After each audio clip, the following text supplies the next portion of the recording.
Gonna like you like that, girl. Whenever I am alone, I am with you. 'Cause you're the reason that I always you and me.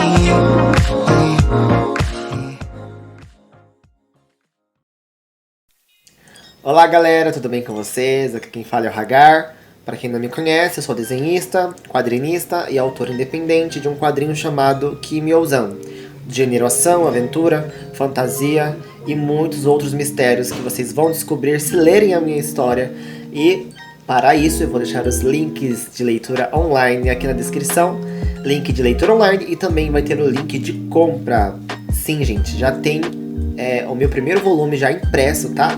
Em mídia física, você pode adquirir no link de compra que eu vou deixar todos aqui na descrição.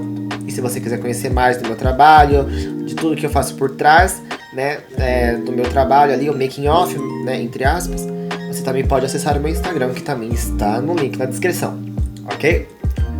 Pessoal, vamos lá então. Qual que é o assunto de hoje do vídeo? Eu gostaria de falar um pouquinho sobre um tema que foi meio que recorrente nessas últimas semanas, sobre o Boruto, tá bom?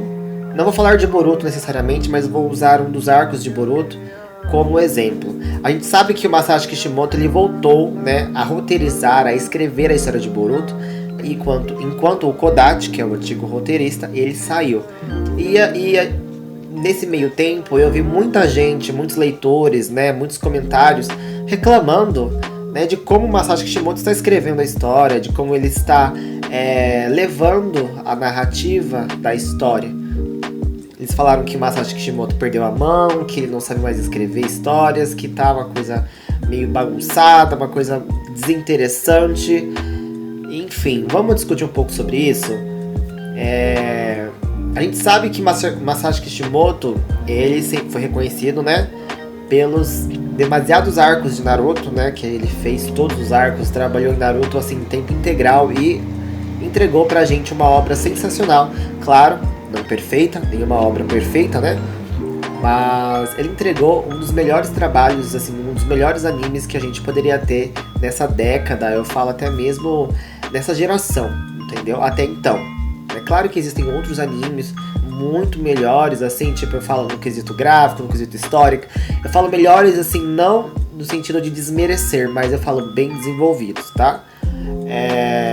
Enfim, a proposta desse vídeo é o quê?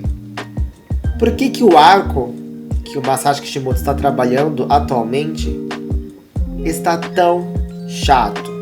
Por que as pessoas estão reclamando? Por que ai, nossa, os personagens estão desinteressantes, Naruto ficou fraco, a Hinata não faz nada, Boruto não faz nada. Beleza. Se você quiser ver a minha análise do capítulo 64 de Boruto, eu vou deixar aqui nos cards aí em cima para você dar uma olhada lá, a minha análise, e também tem um react, tá bom? De alguns episódios recentes de Boruto. Pessoal, uma coisa que muitos leitores esquecem, ou que pelo menos eu não sei se eles levam em consideração, é uma coisa chamada arcos. E isso é muito importante para uma história, né? E a gente sabe que arcos narrativos, eles existem e eles estão presentes em histórias em diversos formatos, em diversos tipos, como por exemplo, arcos em temporadas, arcos, mini arcos, né, como arcos de episódios e por aí vai. Agora eu não sei se vocês têm noção de como que mas o que são arcos?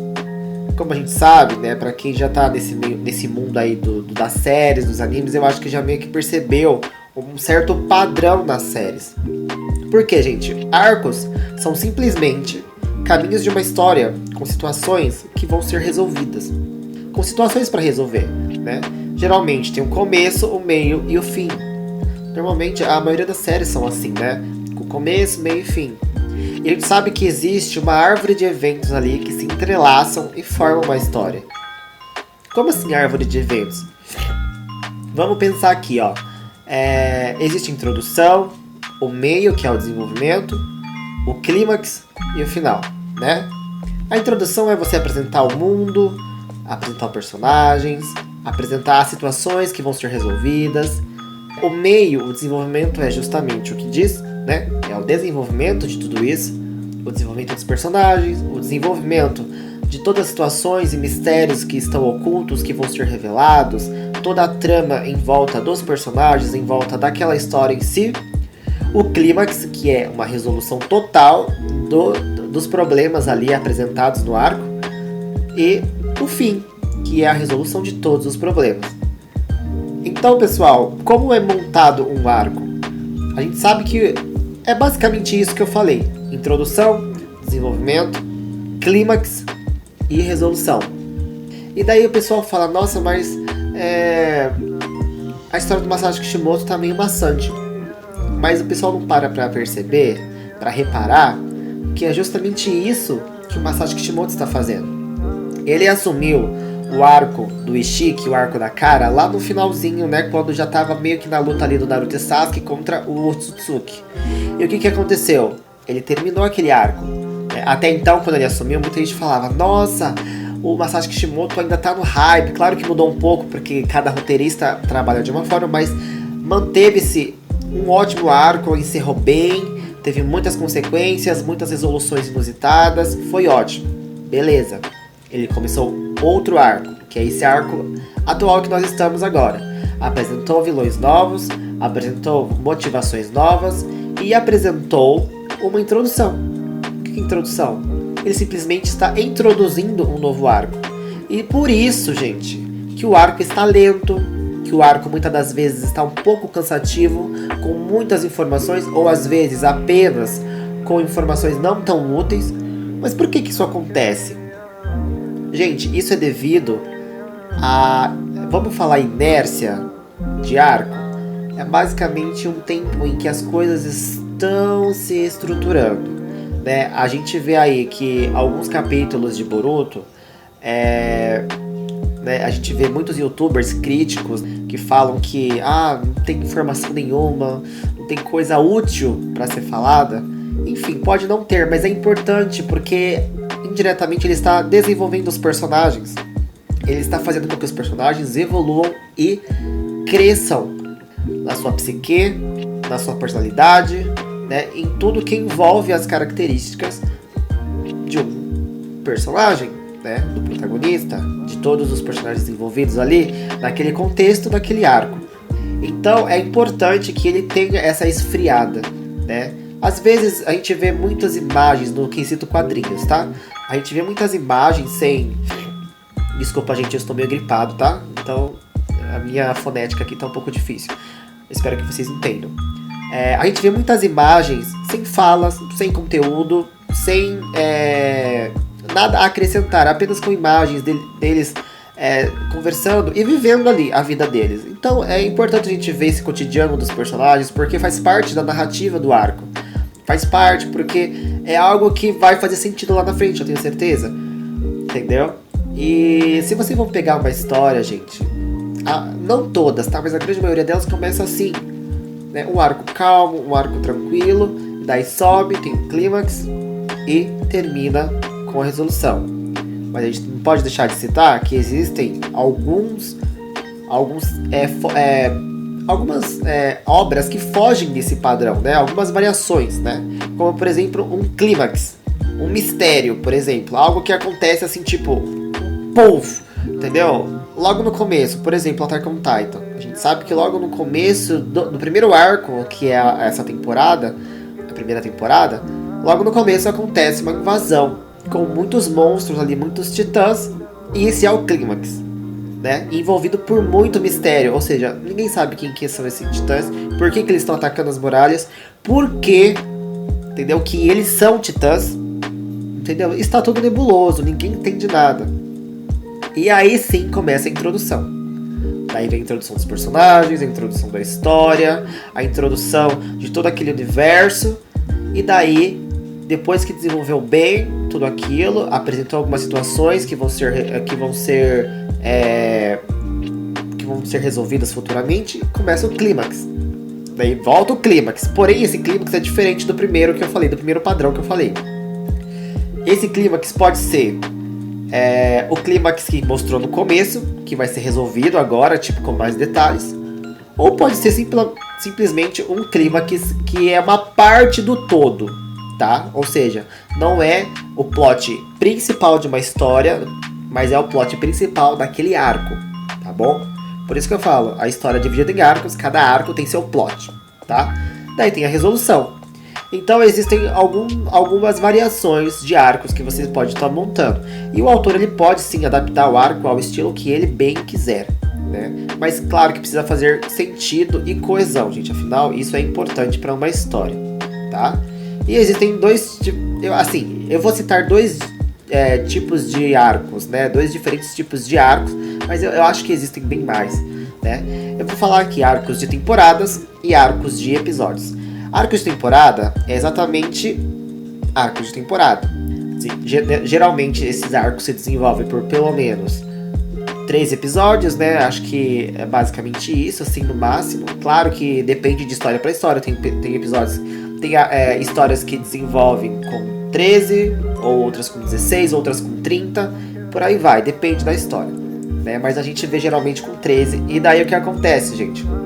Esses arcos de temporada, eles se mantêm de maneira linear em todos os episódios, contanto que um episódio faça sentido com o outro e eles se conectem. Então, esse tipo de arco de temporada não permite que você pule um episódio se você quiser, porque senão você não vai entender. Você precisa passar por todos os episódios, entendeu? Então, todos conectados de forma linear, de uma maneira em que você precisa assistir todos, né, completos. E também existe o arco de episódios, né? Que são histórias curtas que são resolvíveis em apenas um episódio. Com uma linha narrativa não necessariamente linear, tá bom? Ou seja, ele não precisa, né, depender de outro episódio para ser resolvido. Vamos colocar aí um exemplo: Pica-Pau, Tom e Jerry. Esses tipos de séries, né, de desenho, né, que são resolvidos em um próprio episódio. Scooby-Doo, você tá me entendendo? Existe um mini arco ali dentro, mas eles são resolvidos, entendeu? Eu acho que no máximo 2 a 3 episódios assim para um arco, entendeu? Desse tipo de história, mas logo é resolvido. Então existem esses dois tipos de arcos. Então você pode escolher como que você trabalha o arco, né? E como a gente fala, né, Masashi Kishimoto, ele escolheu o arco de temporada. Então Boruto e Naruto foram arcos de temporadas, né? Tanto que você tinha que assistir 30, 20 episódios de um arco inteiro para conseguir entender toda a história e todos os detalhes que aquele arco estava envolvendo. Então, afinal de contas, por que os arcos são tão importantes? Por que eu preciso fazer a história em arcos? Entendeu? Gente, o arco de uma história, ele vai ajudar o leitor ou o espectador, dependendo da mídia, se for livro ou se for, né, na televisão, ele vai ajudar o espectador a acompanhar, entendeu? E entender melhor o desenvolvimento da sua história, né? Eu acho que assim, você tem um resumo da sua história completa, do começo ao fim dela. A história, eu falo o bruto, beleza?